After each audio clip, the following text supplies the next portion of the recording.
So I acquired the new subframe. This is the old one. This is the bent one that rocks when it's on level ground. But I was thinking I wanted to check other measurements for this thing to see how close it is to fitting in the RS.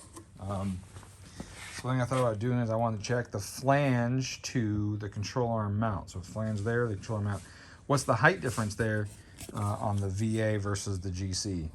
I mean, this is a 2017 crossmember, which is 2015 and up crossmember. And obviously this is the, this one's a JDM GC, that one there. So one thing you'll notice is that it's not very reinforced. It's the mount, it's just a sheet. It comes up to here, just sheet metal. It's got 2 layers through this section here, 1 layer through most of that, 1 layer through all of that. That's it, it's just a sheet. So it's kind of sheet, honestly. Whereas if you go to the newer one, like the 15 and or even the GR and up, this one's got this big stanchion area, heavily reinforced right here, heavily reinforced in the sway bar. It's got more layers. You see more reinforcing up into, actually the other one has that too, doesn't it? Yeah, it's got that too, that one piece that comes up.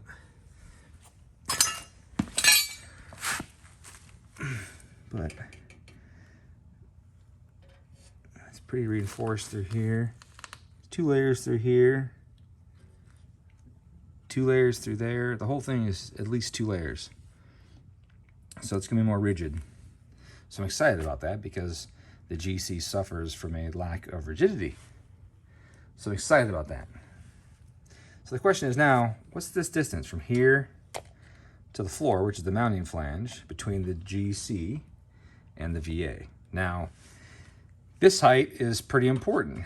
The first thing to think about is if this changes in relation to the rear mount, then I'm going to be taking my control arm and tilting it one way or the other. Now, that's not always bad.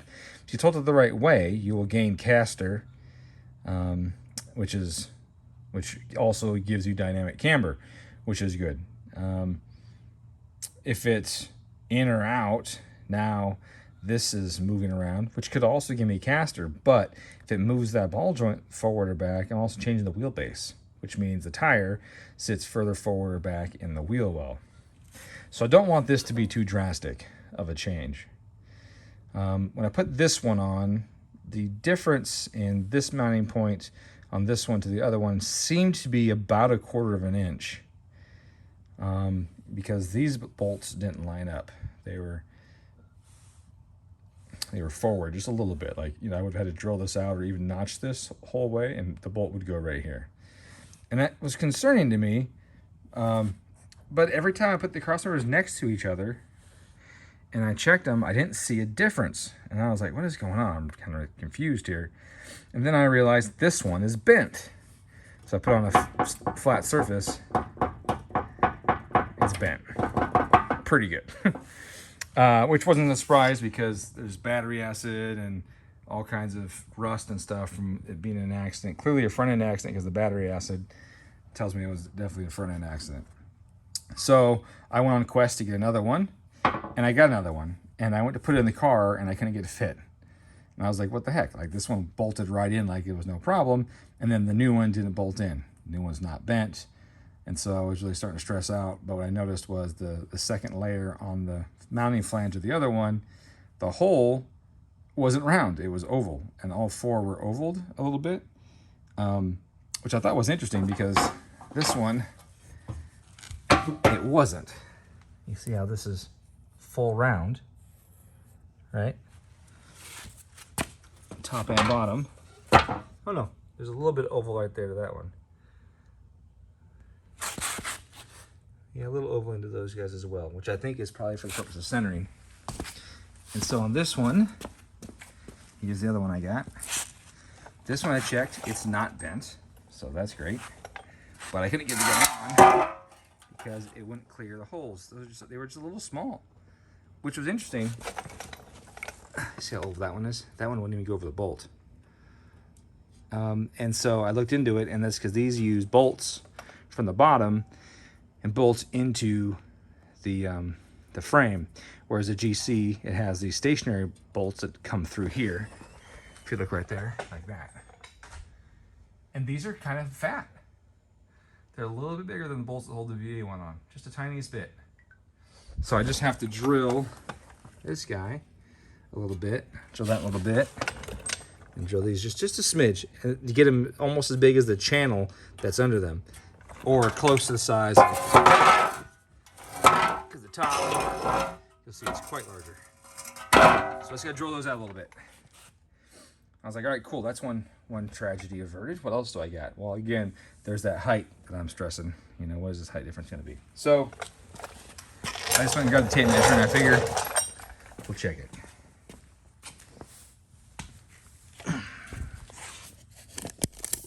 The best view ever. All right. So subframe flat on the ground. Let me go check here. 1 second, let me switch hands.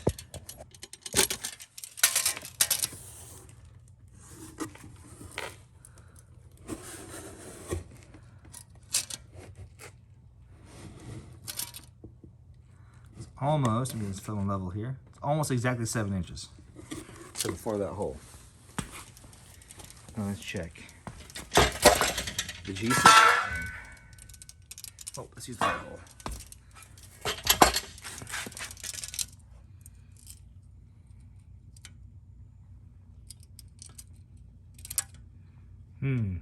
It's different.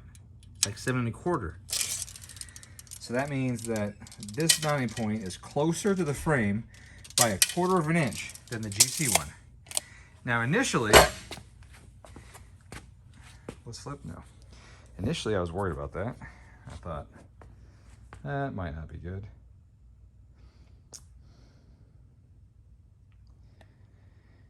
But honestly, I'm not now. 2 reasons. 1, because the car's gonna be lowered. So the car's gonna be lowered, which changes the control arm geometry to a less than ideal position.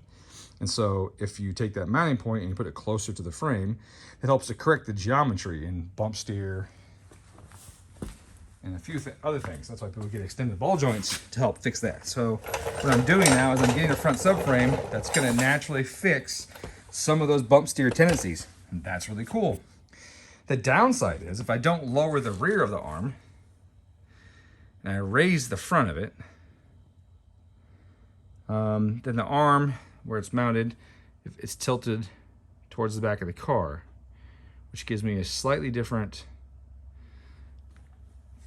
path. But it also reduces caster a little bit, I think. I gotta double check, but I would think that if I'm tilting the arm forward or tilting the arm backwards, I'm thinking here with you. No, that's good. That's actually good because an anti-lift kit pushes the back down. If you're an anti-lift kit, they push the back downwards, which is the same as if you pick the front up. So if I use an anti-lift kit combined with this, then I could potentially gain quite a bit of caster out of it. I could, if I push this outward and down, and this one being pushed up towards the chassis, I could definitely get more caster. And one thing that this thing needs is more caster. So overall, I think that's a win. I think that's an absolute win, having an extra 1/4 inch, or not having less than a 1/4 inch of distance between the frame and that point. So yeah, I'm excited. I'm excited to do that. My brain's obviously working. I'm trying to do suspension geometry in my head with this thing flipped over upside down and the car in the air, but I'm pretty sure that what we're gonna do is we're gonna gain a little bit of caster out of that. Now that difference in the height, that might be why I saw a little bit of difference at the back, because that arm may have been at a slight angle before and it straightened it out some, and that made it longer. That's possible. But either way, if I throw the white line anti-lift kit back on here, I might end up in a position where I can make up for that angle change and make it fit again. I don't know, I'm gonna find out. So stay tuned. I got to find my anti-lift kit bushings. I might have a Super Pro set somewhere, but I got to find my anti-lift kit bushings and put them back on these arms. If not, I got to buy some and see if that fixes any geometry or any fitment issues. I also need to drill that one out first to get the subframe in. Drill that out, put the arms on, check the distance, get the anti-lift kit, check it again, check the angle, and I think overall that's going to be a huge benefit. Also, well, maybe not huge, maybe a benefit. Also, I'm still considering going to an upper A-arm in front. What's that noise? Still considering going to an upper A-arm in front. I know not many people have done that. Roll my ass over here. Roll my ass over here. So, right now, the control arm comes down and it's mounted about this height. And so there's room at the top of this frame rail here, behind this plate, to punch through and put mounting tabs and mount a control arm here. So I have to mount an upper control arm, and then I have to figure out how to get it to the hub. So I've drawn up a piece by hand of what I think would work, and then I also have to attach the strut. Right, I have the strut up top. That has to come down, but it can't be attached with 2 bolts now because it needs to be able to pivot as the knuckle here. The upright, it has to be attached at 2 points on a strut normally because this controls it from tipping. But if I add an upper A-arm to it, then I need to put the strut to 1 attachment point, and then with 1, it's free to rotate as this moves on its new axis. And hopefully with an upper control arm, I can get some camber gain out of it when I hit bumps. The issue that I have is that if I build a ball joint socket out here to attach an upper arm, I have 2 things. One, I have a really short arm. And that's not always bad because the lower arm's not that big in the first place. But I have this angle of inclination from ball joint to ball joint that's supposed to go down through the tire. And preferably, it's in the middle of the tire, so I have minimal scrub radius. Scrub radius is bad news. Having it a little bit outside the center of the tire would give me negative scrub radius, which would be a good thing. It helps with handling quite a bit. So being at the center or inside, or sorry, at the center or outside, improves your handling quite a bit and provides you some traction correction if you make and break traction quickly.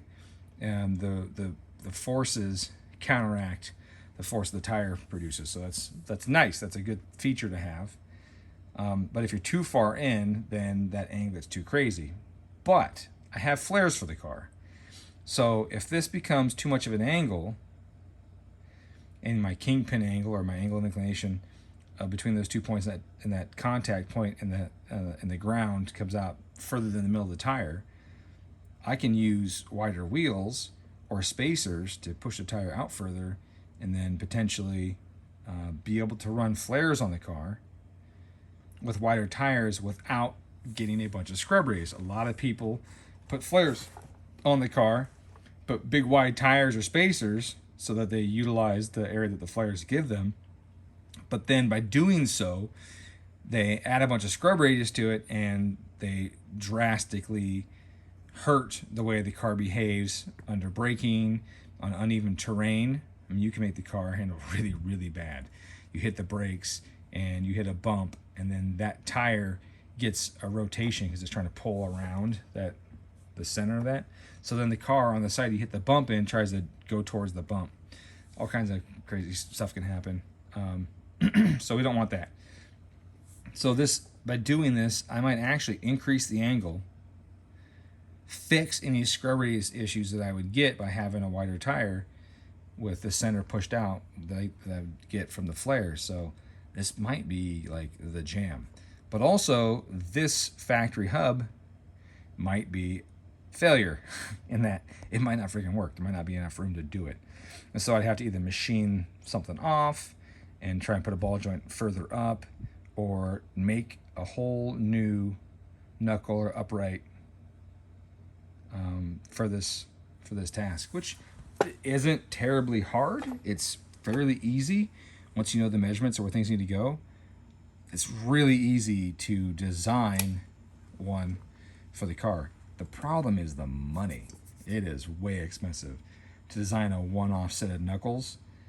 If they were going to be billet, then that would just be multiple thousands of dollars per side to do that. Left and right would just be a miserable experience financially. Do them with sheet metal. You can do that. I know TSS Fab has some that are sheet and welded and everything, and they're really cool. If I do one, I would take this point and move it in some too, because as it is right now, this thing has such slow steering that it's abysmal. Now, I should take that back. I got this WRX rack on here. It's not as fast as the 15 STI rack, but it is a much faster ratio than the RS came with, so that's going to have a huge benefit. But if I want it to be more like the STI rack, and I also want heavier steering, then moving that in will give me heavier steering, because I don't want a ton of assist. I want it to be heavy. So they give me some assist. Also, the addition of the caster will give me heavier steering, because the caster, a lot of caster makes the tire want to center. And that means if you're trying to turn the wheel, the tire's trying to fight you and bring it back to center. So if the lower control arm adds caster, as I hope it will, and with this, with the inclination angle being changed, all that stuff would be really awesome. And unfortunately, I don't have any drawings to show you because it's all up my melon. But those are the things I'm working on right now with the car. They're not the traditional things a lot of people are doing, but it's what I want. I've had this car forever, and I want better front end geometry. I want so many little things that I have been neglecting over the past freaking 2 decades I've had the car. I just want to do some of this stuff, and so this is the time for me to do it. And I'm really excited. I'm also losing my voice, so that's really good. Anyways, guys, just a little update video on what's going on with this guy. Plans. Oh, by the way, I already have upper control arm mounts that I can put on this car. TSS Fab makes them. Whether I use them or not, I don't know. They're for a control arm that you would mount through bolts through. I kind of want to do a surface bolted control arm like the C5, maybe even use upper C5 arms. I want to measure the length of those and see how long they are. They might be short enough to work, and that would be awesome if I could just use like some upper C5 arms or something like that. And by C5 I mean Corvette C5. That'd be really awesome, because they're a dime a dozen. They're available everywhere, and they use 4 bolts. They just bolt into whatever you're bolting, and then to space them, instead of adjusting rods or using eccentric bolts at the mount, which is a pain in the ass to adjust camber and caster, you just add shims on the C5 to push the top out. So that's got another benefit that I really want to potentially utilize on this. So I may not even use those brackets that I got from TSS Fab. I may just create my own stanchion off of the frame.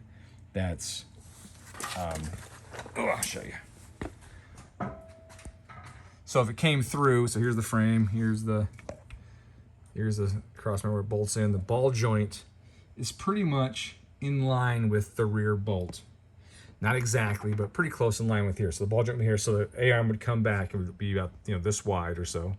And so if you look up here above the frame, where all my wires and hoses and everything are, it's a big open area. Now nothing goes up here, so I can create blocks that come off of here, and I would cut the wheel well out so that the A-arm could come through it and mount to those blocks high on the frame.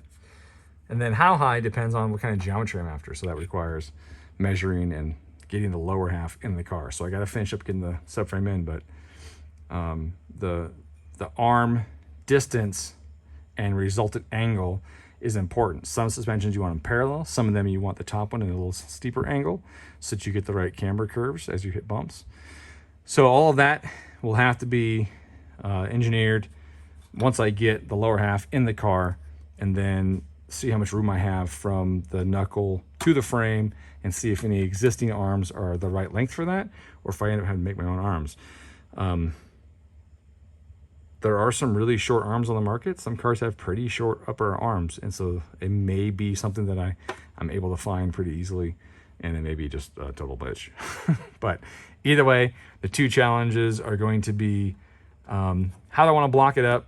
That's not that hard, so I don't think that's going to be a very significant challenge.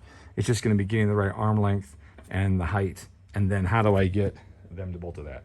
So like I said, I have some stuff drawn up that I think I can fit a ball joint in right about here, right behind it, and potentially mount a strut like there, which would be a little further out than this from the factory. And so I gotta be careful of that too if I do it in line with the strut, because that puts the strut closer to the tire. So if I have to do it offset like the factory knuckle is, then I have to build something else, or put it down in between the A-arm and make the strut more vertical, pull it in more and make it more vertical, and put it into the A-arm right behind the ball joint. And that's also doable. I have to change the foot of the strut. I can't use the regular foot. It's like that strut there. It's got the threaded foot. Wouldn't use that. I would use one of the threaded ones that has just the single bushing on the bottom, like the Corvette has, or the Evos and Subarus have in the back on like the VAs and GRs and that kind of stuff. So I would end up using a foot probably from the back of a GR would probably be the best one. Thread right on there. Has the little ball on the bottom. And I could attach that to upper A-arm or whatever bracket I make on that. But if I find that I just can't get it and this is too valuable of real estate, then I'm gonna have to get a custom upright. And that becomes money. Very expensive. Anyways, guys, just wanted to post those videos today, and hope you guys have a good weekend. I am going to try and clean up my shop because it's bad, real bad.